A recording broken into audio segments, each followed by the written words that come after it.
Well, hello there, everybody. My name is Tony Grillo. Welcome to my channel. And today I'm going to talk about true crime. This happened in Wisconsin, which is where I live. That's why my channel is called Wisconsin Hugs. And let's just get right into it. The Face of Evil. I'm a true crime buff. This one happened in 1998 in Kenosha, Wisconsin, which is about 35 miles south of Milwaukee, right on the Illinois border. I live about a 20-minute drive from this town. Mark Jenson was a computer analyst, met his wife Julie in college. She died on her bed at 40 years old from asphyxiation. Investigators also found antifreeze in her body. The relationship was full of turmoil. He was jealous of her giving all her attention to the kids and looked down at her for quitting her job to be a stay-home mom. Then he discovered she had a brief affair and couldn't let it go. His mission now in life was to torment the hell out of her. She got threatening letters with sex pics from an anonymous source, and she got a barrage of obscene phone calls that would immediately stop when the police set up a phone trace. And she kept a journal that listed all the dates and times these obscene calls and letters happened. It was a constant barrage every day that went all day long for years and years. Prosecutors claim the antifreeze was mixed in her juice and she got sick, and then Mark sat on her back while her head was pushed into a pillow.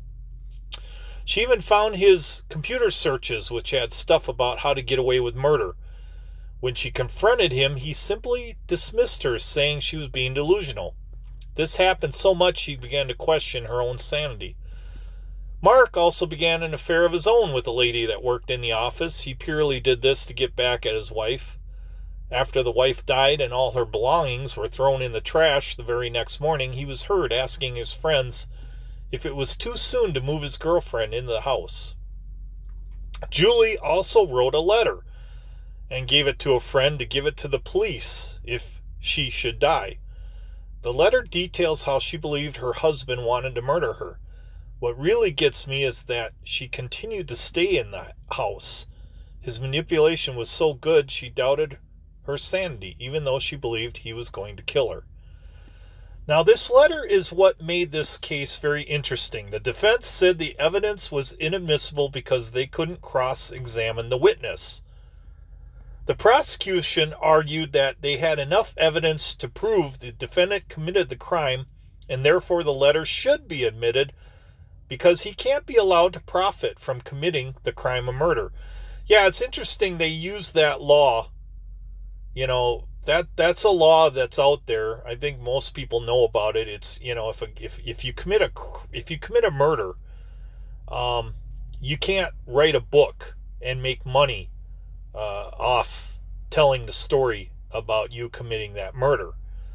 But they use that law to argue that profiting would mean not allowing testimony. The evidence was allowed and he was found guilty. The case went to the Wisconsin Supreme Court and they overturned the conviction, saying the letter was inadmissible and he was set free. So a third trial was set.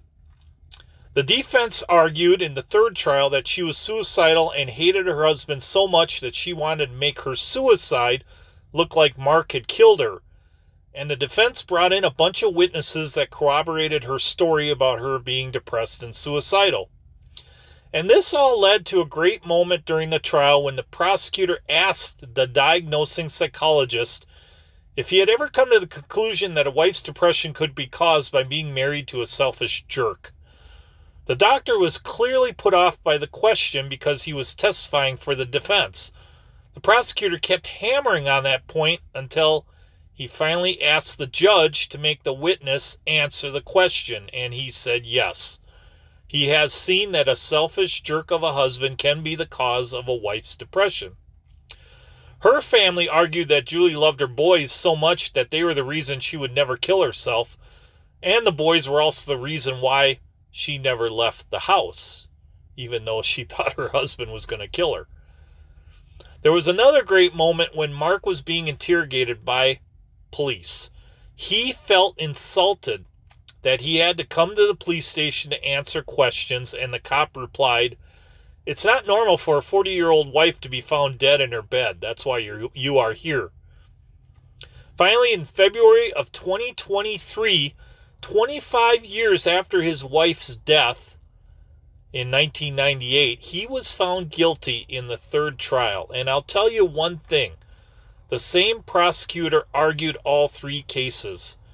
He took 25 years of his life and came back as an old man at the age of 71 and made it his mission to make sure this man paid for his crime. His name is Robert Jambois.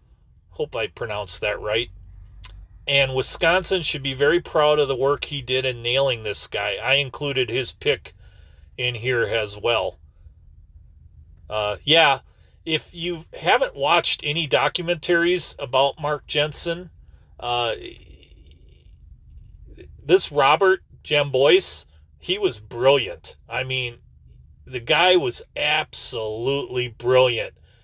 And the defense really, really tried hard to poke holes in the story. And I think if there would have been a different person in the later trials, they might have not gotten that conviction. But this guy knew, I mean, for 25 years he was prosecuting this case, so he knew every single detail.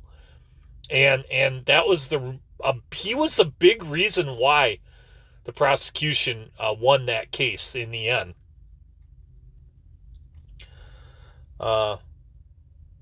I included his pick in here as well, and I will show you the pictures of all three people. So that's my true crime story for all of you today.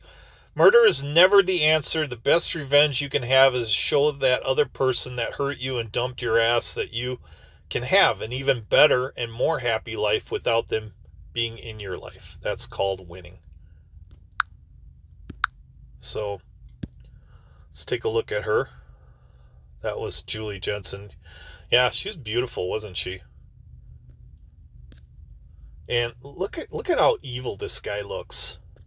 Just look at that. Here he is in a courtroom. Look at that smug smile. He thought he was so smart. He thought, he was better than everyone. And, he looked down on everyone. You could just tell he has that attitude that, he looked down on the police. He looked down on the prosecutor, lawyer. I mean, he didn't feel like he had to answer to anyone. I mean, I was even listening to phone calls that he made. He thought he was so smart, like talking code. He was trying to get like people, like witnesses, to be bought off so they couldn't testify against him. And everyone knew what the hell he was talking about. I mean, it's pretty clear. One of the code words he used was Backel. Apparently that was his dad. And he had other code words that he used for other people. And it didn't fool anyone. He just, that's how delusional he was. And here's the real hero of this entire story. It's a tragedy that beautiful girl, Julie, her life was cut short by that evil man. But this man, he made sure 25 years of his life, came back at 71 years old to argue this case again. And he, sharp as ever, his mind was so brilliant. You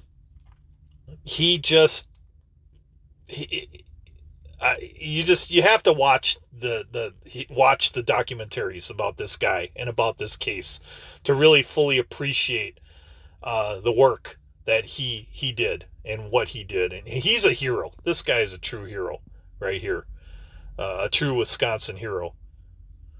So that's all I got for all of you today. One of my friends made a comment here, Carol Kiki Fletcher. She said, may she finally rest in peace, thanks to that tenacious prosecutor. And I agree. Yeah. His tenacity was unparalleled. And, yeah, she got justice, you know. So, all right, Wisconsin hugs.